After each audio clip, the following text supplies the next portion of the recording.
back, AP. Welcome back to your flipped classroom for the summer, right? And we're now getting into your second flip out of about 5, right? We're actually banking on probably having about 5 of them, and we're going to be diving head first into this stuff, and we're going to be really attacking this course so we can have your first test as soon as we get back. Not like the day we get back, but like sooner rather than later, maybe like a week or a week and a half into the semester, so we can really get out of this stuff so we don't have to worry about rushing through any units, and we can go over all of our stuff, right? Now,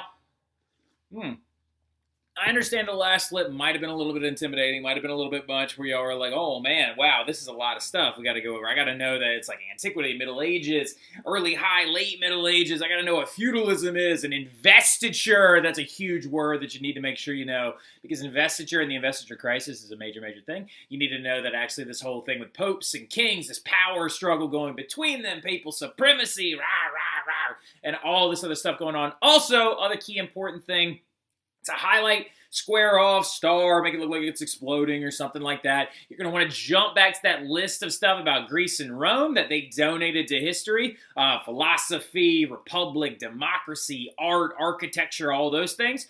You want to go ahead and just like highlight that, star it, like kind of make sure that it's really easy to find in your notes, due to the fact that it's going to be a biggest basis of like Renaissance artists, what they're doing and what they're getting after, right? So, but the biggest thing that we left off of when we were talking in our last flip is we were discussing the themes of the early and high Middle Ages, right? The things that both of those time periods have in common is the fact that people aren't that smart by consideration of comparing them to the Romans, the Greeks, and the later Renaissance thinkers, also the other people that we're about to talk about in 2 seconds. And also, you've got economic stagnation, right? Economic stagnation just simply means this idea that economies are not really rising or falling. They're kind of just at subsistence level, right? So the early and high Middle Ages was really revolving around this thing where it's like, they're not getting particularly ahead of the game. Now, really important thing to understand is that when you actually take a step back and you compare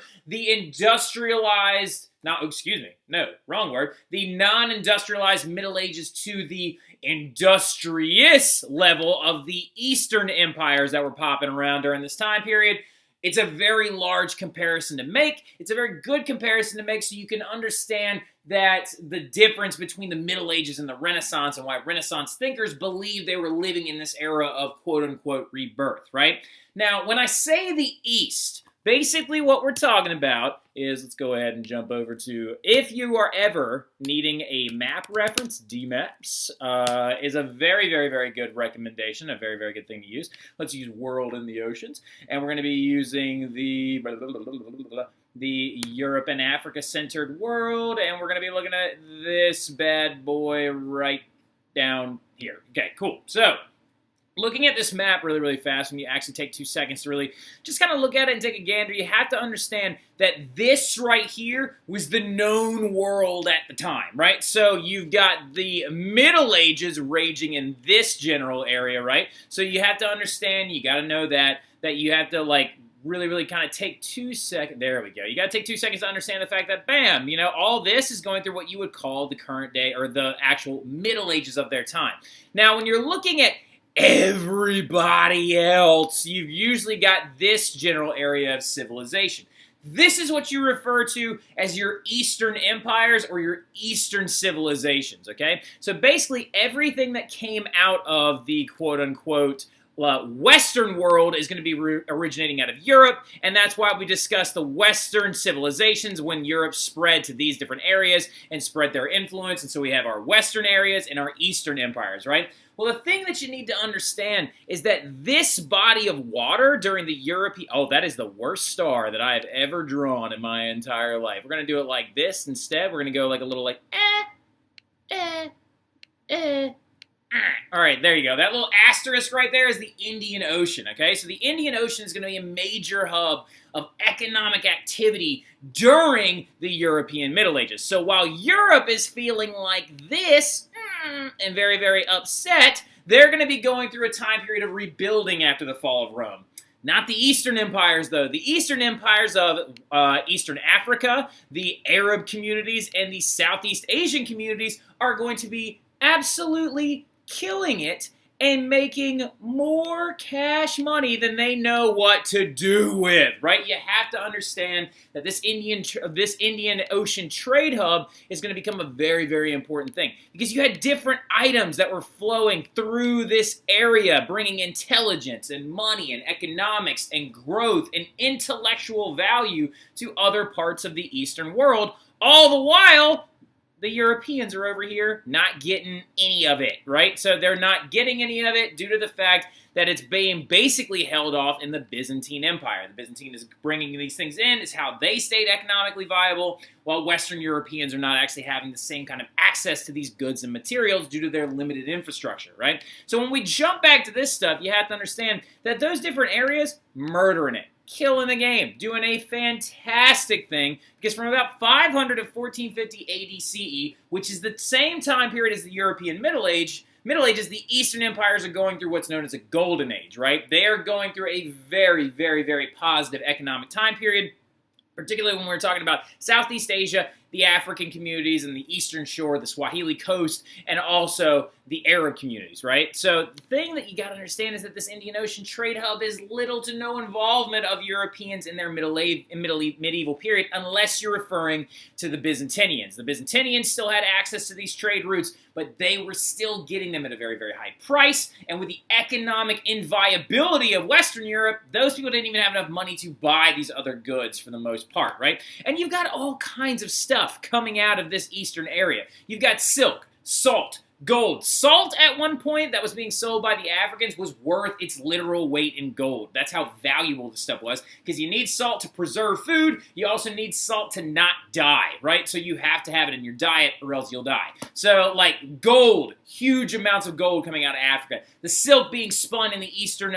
or the Southeast Asian community. Intercoastal trading being provided by the Arab communities who have recently been converting to Islam. We'll talk about that here in a second. Scientific advancement coming from the Southeast Asian communities as well. For example, just something to wrap your mind around is that the Europeans are going to be able to spread all over the world by the 1400s using a very big piece of technology known as firearms. Firearms are powered by gunpowder. Who actually invented gunpowder? The Chinese invented gunpowder, right? And they were trading it through this monsoon marketplace, as many European historians like to call it now, because they used to ride the monsoon winds back and forth every 6 months to make this like Indian Ocean trade hub more like viable and kind of effective. You have to understand is that those people, these Easterners invented these things. The Europeans, when they hit their Renaissance period, they're going to start to adopt these items, right?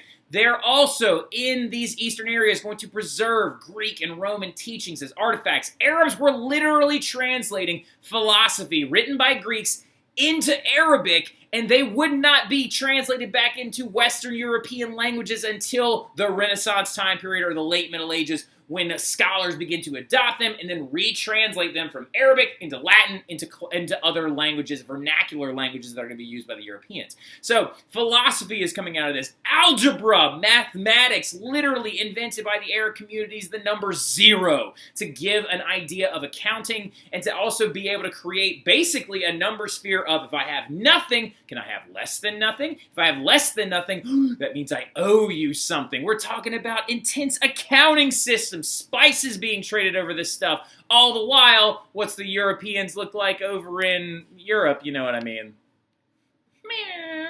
And then everybody over here is just going, and they're doing a great job, right? So you need to understand a lot of this is also going to begin to rub up against the Europeans when you have the spread of the Muslim kingdoms, right? So the Muslim kingdoms are going to begin to expand dramatically around 700 AD/CE, and it mainly has to do with the fact that they were unified under one religion by a prophet by the name of Muhammad, right? So Muhammad comes along in about 610 AD and brings with him the third major monotheistic religion that exists in our world today. Well, not the third, it's actually the second by population, but third in the timeline because it goes Judaism, Christianity, and Islam when it comes to time and order of occurrence. But Islam is going to unite all of these Arab tribes together after a lot of struggle on Muhammad's part and stuff like that, and having to return with an army and destroy like this big temple and everything, and these big statues that got thrown down. It's now called Kaaba.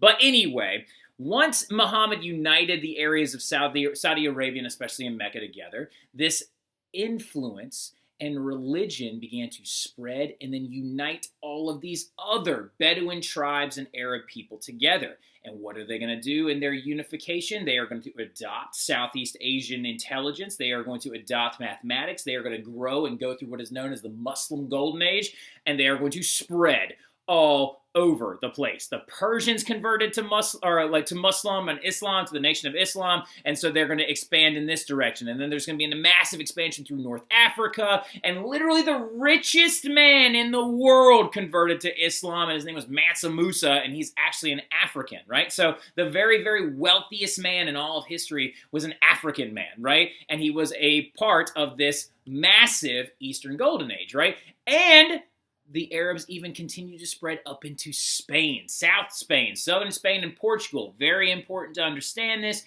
You need to know that this is actually a part of, I believe, the Umayyad Caliphate, right? So you need to remember that the Muslims spread into into Southern Spain. And as you can see right here, this is what it looked like during the 500 period, or not 500, from 700 to 1450, this is what Arab community marketplaces and bazaars looked like, right? Look at the architecture, look at the meeting of the minds, look at the collective people, look at the actual organization of social class systems, as well as trading coming in on the backs of these camels through these Bedouin tribe members. So you have a very intense economy going on the eastern side, while as in the west in Europe, it's not looking so hot, right? So granted, you're going through the high Middle Ages now, and economies are beginning to return.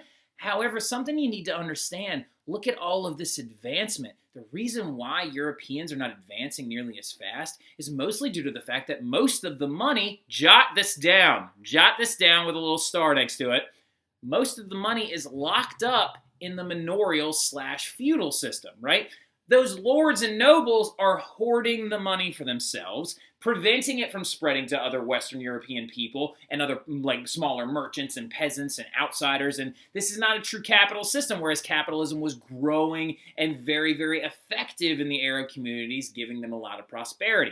Now check out this architecture right here. You see this archway right here, this Islamic style arch. You can actually even see them in Andalusia, Spain, in the south of Spain, and major different artifacts. There is so much Muslim architecture and Islamic style architecture in the south of Spain to this day, right? So you can actually see their spread, and you can see the monumental things that they erected and how they spread their influence into this area. And ironically enough, when they spread their influence into this area, it is when some of these famous historians, St. Thomas Aquinas and other ones like him, are going to begin to readopt all of the teachings of these Greeks and Romans, and knowledge is going to slowly eke its way back into Europe, right? So when we're really thinking about this then, if we just took 2 seconds to look at the Eastern kingdoms, and we're kind of taking a second to wrap our minds around the idea that, wait a second, with prosperous economics comes prosperous intelligence. Now, they're not necessarily mutually exclusive. You can have intelligence without the other, and you can have money without the other. I mean, there have been a lot of wealthy, dumb countries, but I'm just talking about more along the lines of, in this particular era, what was the late Middle Ages and the Renaissance truly? It's a return of money. It's a return of intense economics. It is a return of money moving its way through an area and spreading through trade, right? So where is this going to start? How is Europe going to go from struggle bus central in the medieval period to being rolling in their own dough and rolling around in this intense Renaissance era and all of this money coming in? You have to understand it through this lens, is that it's mainly due to the fact that Italian commerce, finance, and banking is going to return, okay? So just so you understand, in the high Middle Ages, Middle-aged money was typically made through 3 things. 1, land holdings, right? You actually held equity in your land, and that was a representation of your wealth, right? That literal land holding and your coat of arms and your everything was representations of your wealth in a sense of landholding, right? You also had taxation, which is how kings and monarchs made most of their money, but due to the fact that nobles usually provided protection and farming and not labor services, but areas for serfs to live on, they're not receiving taxation in the same manner. But also you have a small amount of trade going on. Well, what's occurring, though, is capital from these nobles is being reinvested, okay? So profits are beginning to grow, but the thing about it is the massive gap between the wealthy and the poor is growing rapidly. Like I said, the feudal system and the manorial system are hoarding all of this money to themselves during the Middle Ages. That is why for 1,000 years, so many people in the Western European areas were unable to advance as rapidly as, say, the Eastern kingdoms during their Golden Age periods. Now, not to say that there wasn't a massive gap between the wealthy and the poor in the Eastern kingdoms as well, because there was. There was just more lateral movement and entry into intense capitalist economics that were actually in their kind of infant state in those Eastern kingdoms, right? So since capital is being reinvested, it's being held on to in the same place. But during the High Middle Ages, commoners begin to realize the reason why they cannot make money independently is because they do not have enough resources, right? So commoners begin to join together and create these, right? So jot that word down, highlight it, circle it, make it look like it's exploding. It is literally, basically, in an essence, the very, very first organized, unified systems of labor, right? So, Karl Marx would love these things, in essence, anyway. Now, so the rise of guild systems during the High Middle Ages are going to come along when many serfs and peasants are going to begin to realize, wait a second, the reason why I can't make any money is because I'm not necessarily very good at anything, right? I need to be a professional, an expert, an artisan at something. So I'm going to go apprentice underneath this skilled master, and I'm going to learn from him how to do these things. And when he's taught me, I'm going to work in this guild, and we will unite together, and we are going to set prices on our product, right? This creates independent wealth. You could say that this is the baby version of capitalism growing in Europe, right? They're witnessing what's going on in the Byzantine and in the Eastern empires, and they're like, we got to organize together. And so guilds are groups of professionals, skilled workers, that united to protect and set a price for their product to avoid unjust taxation and fines, right? Because with this unification, they can create a standard of labor, right? That all men know how. If I'm in a smithing guild, right, like a blacksmith's guild,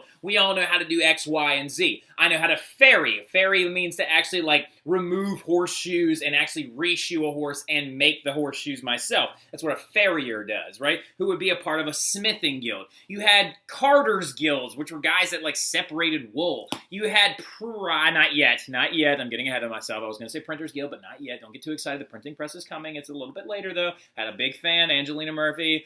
I don't know if you're stumbling upon this for any particular reason. Big printing press fan. Now, anyway, so the big things you need to also understand, though, as well, is that they're having different guilds for everything. There were cobblers guilds, which made shoes. There were all kinds. Those are craft guilds and different things like that. So the big two types of guilds, as you can see, that I'm talking about are merchant guilds and craft guilds, right? So craft guilds are people that make things, and merchant guilds are people that sell things, right? They go to the craft guilds, they get these things, they move them great distances, and they sell them, right? At a marked up price so they can make the profit. Now, out of major curiosity, though, let's see if one of y'all can figure this out. Out of those of you who are watching this right now, which of these two guilds do you think are going to grow the fastest? Which one's going to make the most money the most quickly?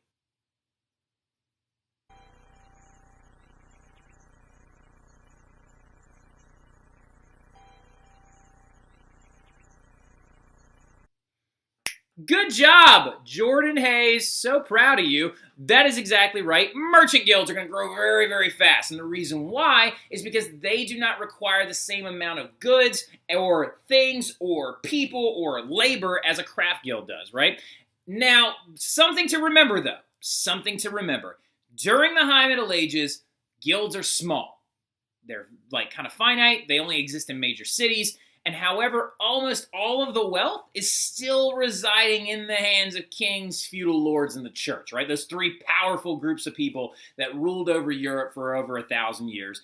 Monarchs, the church, and your lords, right? And they still hold on to most of that money, but the guilds are growing, right? So, and since they're growing, They're having the ability to make money and have it on their own, and then also be able to reinvest it into their own capital gains that is not heavily involved around land, right? So merchant guilds, how do they make their money if they're growing so fast? Well, the biggest thing they do is they import and they export those Eastern European goods that we were talking about. Now, I'm not saying necessarily they're importing algebra, you know what I mean? Like, that's not really how this is working. You're not importing math. Like, would you like to buy some math? Like, it doesn't really work like that, okay?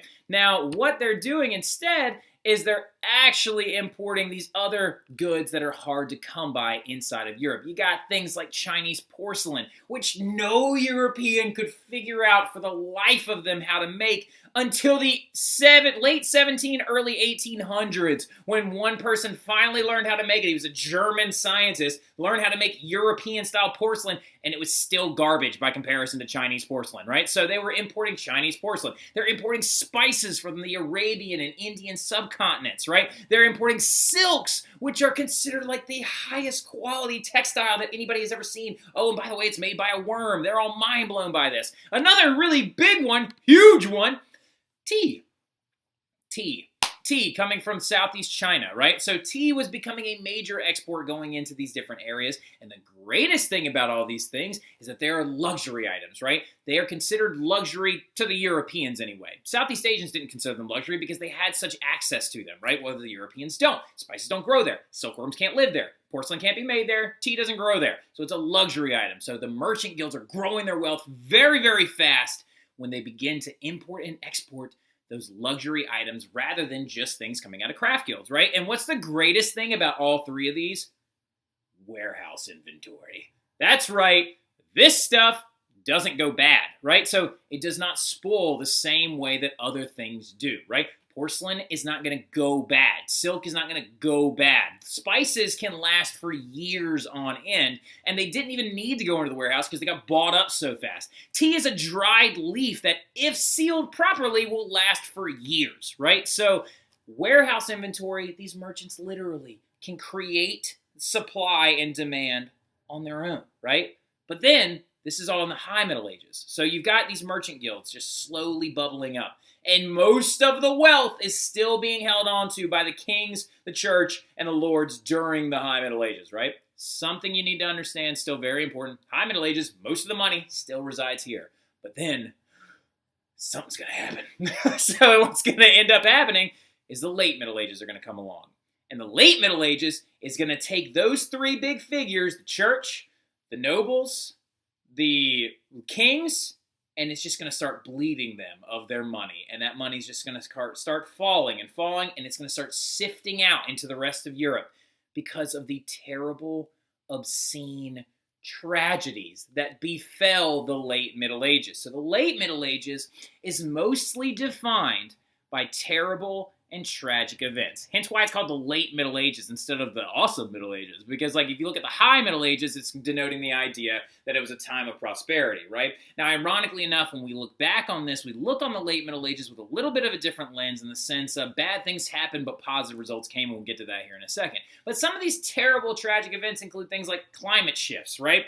The beginning of this thing known as the Little Ice Age started, which brought a lot of rain, killed a lot of crops in the 1300s, and actually caused famine throughout different areas of Europe, right? Actually, from 1315 to 1317, somewhere in the neighborhood of 30% of peasants in English villages starved to death, right? Due to climatological shifts that were happening, and also due to this whole thing known as like this medieval cooling period, as it's known, right? So, really interesting thing also is that just ended like a little bit a while ago. But so now, and we're making it a lot worse. But like the big thing though going forward though, also you've got famines, like I said, in 1315 and 1317. You've got massive wars breaking out between nobles, right? Noble families are going to war with one another to create more land holdings for themselves, and also due to these other things known as like succession crises and like all these other different issues going on when rulers and kings die without heirs to thrones, and so the other noble families want to be the strongest noble family to then install their children on the throne. One of the biggest examples of those conflicts between noble families has to do with this thing known as the 100 Years' War, which literally started in 1337 and then lasted till 1450. 1337. I know some of you are like, wouldn't it be 1437? It was actually 116 years. Thank you very much. Just give me a second to do the math. 47. 1453. All right, so anyway, yeah, so the 1453 is when that finally ends, the 100 Years' War between France and England. You know a very famous patron, or patroness, we could call her, from the 100 Years' War, Joan of Arc. Saint Joan of Arc fought in the 100 Years' War for France, right? Helped turn the tide in the direction of the French, and the French are going to eventually win. The Black Death is going to hit Europe in 1347. Make a little note of that. Put a little date right next to that. 1347. It's going to hit, and it's not really going to leave Europe until the mid-1700s. Very important that you know that. The bubonic plague popped up repeatedly throughout Europe for hundreds of years, all right? And it's not actually because of the rats. It actually has to do with the fleas on the rats, and then the fleas jumped off and bit people, and that's how people got the plague. Also, you got it mnemonically if somebody was like, and coughed out, and that's why we wear masks, but and they would actually cough, and they'd shoot blood particulate out that had bacteria inside of it. There were two ways to spread the plague. Fun fact. Now, Babylonian captivity, that was another major one. This is a church controversy, right? Also known as the Great Western Schism, when there were multiple popes. There were literally several popes all at once. You'll talk about this in religion as well. You will actually discuss this with Mr. Mathern this year when you talk about Babylonian captivity, also known as the Avignon Papacy or the Great Western Schism, was literally when there were multiple popes. And that's going to last from 1378 all the way up until 1414. And a lot of it has to do with this whole thing where it's like Italians wanted an Italian pope, and then he wasn't very good, and then they were like, just kidding, we don't want that one, with that French guy, Clement. And then Clement is going to create a papacy in France, and he's going to be the French pope or the anti-pope, and then there's going to be a pope in Rome. And at one point, there was even a pope in, like, Germany. There was a German pope, and there was all this other stuff. And as you can see, there is literally these giant schisms and these big political alliances going on. Which pope do you like the most? Everybody in blue like the Italian pope. Everybody in this little kind of goldenrod color, I will call it, is going to like the German pope, and then everybody in the pink color like the French pope, right? So as you can see, there were different popes, and that's not going to end until 1414 when they actually combine back together and they go back under one main patriarch. The Crusades are going to break out, and they're going to be absolutely ridiculous, and they're going to start in 1100, or 1100, yeah. So they're going to start in 1100 and range all the way up until the 13s. And so the Crusades, actually, there were 9 of them. There were 9 Crusades, 9 of them, which is bananas. And that's actually going to be going against Muslim empires that have recently, unified, and they have more stuff than you, and they're smarter than you now, and they actually have more money than you. So who do you think won that in the long run? The Muslim empires won all of them except one, and the first one you can't even really necessarily count because the Christians just came in, they were like, there's a fort, no, it's ours now, we win. And so there's a lot of different things going on, but all the Crusades are fighting over the Holy Land, and it's also going to leave, or underneath the Crusades, I need you to jot this down, the Crusades left the Byzantine very, very weak and susceptible to invasion, okay? So you're seeing the dying of the Byzantine with the Crusades, and you're seeing the growth of Western Europe during this transitional moment, right? So the biggest thing about it is, though, is after all this stuff happened, something crazy went down. As a result, economics did not fall. They exploded, right? So they went forward, and like great giant leaps in economic diversity and economic growth happened after the late Middle Ages, going into the Renaissance, because they did so many important things. The late Middle Ages tragedy, granted, it killed millions of people, right? So like you're talking about famine, Black Death, wars, schisms between popes, and wars based off that, and other wars based off that. And so you're talking about millions of lives lost. But what it did is it disrupted that manorial system. Now look, the manor system and the feudal system, same thing, okay? Same thing. We just call them two different things, mainly based on the fact that the feudal system, when it is an essence of a large umbrella, and the manorial system is going to be the thing that it's based off of. The manor system is like, oh, there's a big house, and then everybody lives here, and then there are fields and stuff. Like, so that's the manorial system, right? So manorial, feudalism, same thing, right? So that'll probably be a great review question when you come back. Now, that disruption, their serfs were dying from plague, their vassals were dying in wars, all this other stuff. Nobles are going to lose money when all these things start happening.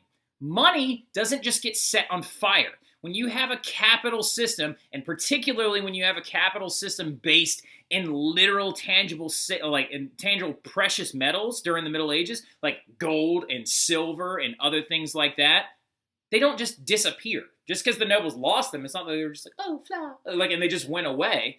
What happened to them is they began to pilfer themselves out into the hands of these merchant guilds, these craft guilds because their services are needed to keep these manors running, right? The disruption of the church led to the papacy losing money. Since people are making less money in mass, that means that they're not donating as much money at mass. See what I did there?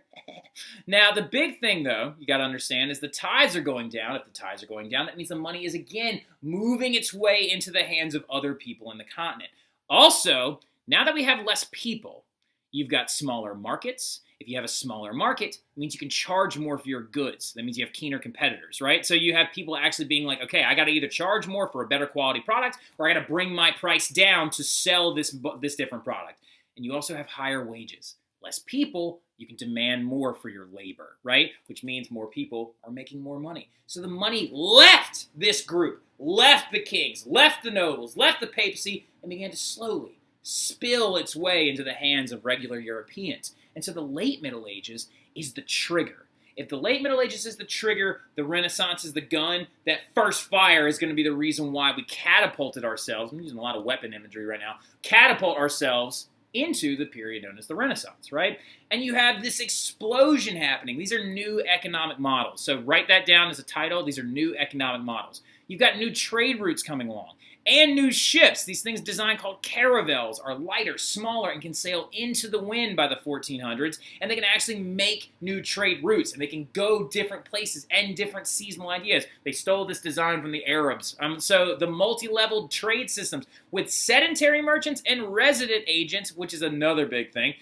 So sedentary merchants and resident agents basically meant that you had someone here that would receive your good, you here that sent the good, and then you had a middleman, also known as the commenda system, that would carry the good. And all three of you are making money along the way, right? So you've got family firms popping up. So you have the nobles of economics, because let's be honest.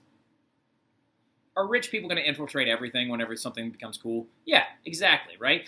You had these people and these families that made so much money that they got so powerful that they basically became the lords of these new economic systems. Two big ones that are really, really important to bring up, the Medici and the Sforza, and we'll talk about them here in a little bit in your next flip, okay? You got those family firms popping up, your warehouse inventory like we talked about already. You have non-perishable goods that can be shipped at any time of year. You can also create supply and demand. You can actually hold on to things and say that this product is now scarce, and then you can slowly pilfer it out for a higher good or higher rate, right? They used to do it all the time. They would actually literally control markets by saying that they were in a scarce moment. Actually, it's how New Orleans got profitable. When New Orleans actually, as a colony, started making a lot of money in the 1700s, is because they began to, literally hoard this stuff known as indigo, which is used as a dye back in Europe. And they would hoard onto it and wait for other markets to have bad harvests, and then they would be like, oh, well, we only have a little, so it's going to cost you a lot. So it actually is a very, very intense thing. You also have the rise of new financial techniques, right? People are going to make money in different ways. The double entry bookkeeping is going to be a big thing, right? It's actually the origin, double entry bookkeeping is the origin of the holiday named Black Friday, right? So when you say Black Friday, it comes from the idea of double entry bookkeeping. Because when you're in double entry bookkeeping, you have to write things down as he owes me money or I know he gave me this money. And you write everything down that he owes you in red. And you write everything down when you're making money in black, right? And that's double entry bookkeeping. And the reason why we call Black Friday is because most businesses in the United States, of course, major corporations, actually operate in the red for most of the year. And then a lot of them actually go into the black where they begin to make their profits right after Thanksgiving, right? So, bang, Black Friday, you're welcome. Renaissance tie-ins, European history everywhere. Now, the other big thing about it, you have credit and loans as well, right? So I can believe that you're going to owe me this money. And with a loan, I can charge you interest, right? You owe me money for this money. It's really interesting when you think about it that if you have enough money, you can make money off that money. It's a very, very intense thing. Bills of exchange, which means receipts or documentation of a sold good to make products more tangible, right? Also, money lenders with interest, you get the rise of banks, right? And the biggest one is going to be the Medicis, right? And the Medicis will bring up again a little bit, or a little in the next flip when we actually get to Florence and we talk about them. And I can't wait to show you some pictures of places that you'll see if you decide to go on the trip with us this summer, because we're actually going to be going to Florence. We're going to see the Medici's house, and it's going to be nuts. All right, so now, but the big thing, though, you have to understand also, the big thing you have to also understand is that politically speaking, things are getting very, very tumultuous. The government during the Middle Ages is being disrupted during the late Middle Ages, okay? Because feudalism and the church are the two biggest power runners. Kings had a lot of power, but they were mostly a part of that feudal system, right? Because they were just basically the biggest lord, right? So now, feudalism in the church, you're going to start to see the growth of nation states, though, growing under kings, right? So with this, though, the church is very powerful. They're still struggling to fight powerful battles in ideological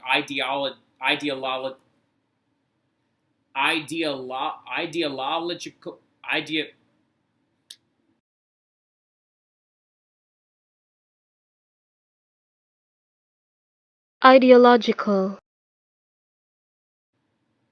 Yeah, that word. All right. So, church, these battles of these ideas are going to be going on, and the church believed that it was a universal guiding government, and it wanted to exert that force in Europe, right? And there's actually a very, very big important thing that you need to understand. This is all invoked by this idea known as the donation of Constantine, right? So apparently, according to church doctrine, there was a letter, right? A letter written by Constantine himself, the Roman emperor that made Christianity legal in the Roman Empire, who basically gave the Roman stamp of approval to Christianity. The church believed that Constantine wrote a document, and they had it in their possession, and that document said that all ruling power of the former Western Rome would fall under the guiding light and the papal authority of the Pope, right? And that's where a lot of the popes exerted this papal suprematic power, right? They were like, oh, well, look, Constantine himself said we're supposed to be ruling over the kings, and then the kings rule over their nation states. So you have a lot of government battles going on, and what's the best thing? Write this down. If the governments are feuding with each other, that means those merchants are still making lots of money. Because if you're fighting you, and you're fighting you, and you're fighting you, I'm in the background making money, and you're not even having the gall to pay attention to me. So you've got large economics booming in the background. And this is what Europe looked like at the dawn of the Renaissance, right? At the dawn of the Renaissance, you had a few major kingdoms popping up, feuding with the Pope, nobles carrying out armies and trying to take over different places. But your big places are, of course, England, France, the Holy Roman Empire, the Papal States, the Kingdom of the Two Sicilies, and Spain. Those are your big kingdoms, right? Your kingdoms. But the thing about it is these kingdoms are not making as much money as they could be because they're too busy arguing with each other. Now, if they're arguing with each other, that means little guys can start making more money. And this is the best example of what we're talking about. While the government feuds are going on between the Papal States, the nobles, and the kings, you've got smaller areas making tons of money and growing very rapidly, right?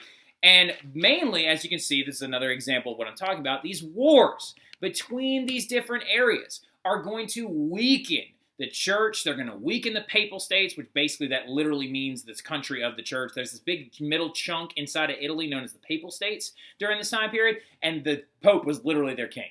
That's what he was. He actually had an army. He would hire mercenaries from Switzerland, and he would go off and fight wars. Julius II, that you're reading in Michelangelo and the Pope's Ceiling, he's one of the biggest ones that ever did that. He was literally called the Warrior Pope, right? Literally called the Warrior Pope. And I love that one engraving that Erasmus did of him, saying that he's going to have to wait outside of Heaven's Gate with all the list of things he did wrong. It's like a reverse Santa Claus. Now, the really cool thing, though, is that these wars are an example is these things called the Guelphs and the Ghibellines, where literally the Ghibellines supported the Holy Roman Emperor and the Guelphs supported the Pope. There were wars going on between kings and popes and lords and nobles and all this different stuff, leaving them very weak. This lack of power left room for the growth of three very particular northern Italian small states: Venice, Milan, and Florence. They grew so rapidly, and in the background, while everyone was fighting each other. Now, granted, some historians will argue, well, a lot of the Guelphs and the Ghibellines came from these places. Shut up. All right, so I'm talking about the merchant guilds and the growth of the economic systems in these areas. So but these smaller groups and these smaller, more concentrated urban areas in northern Italy grew very rapidly. Venice, Milan, and Florence. And in the next flip, we are going to start talking about Venice, Milan, and Florence and how they made all their money. We'll see y'all then.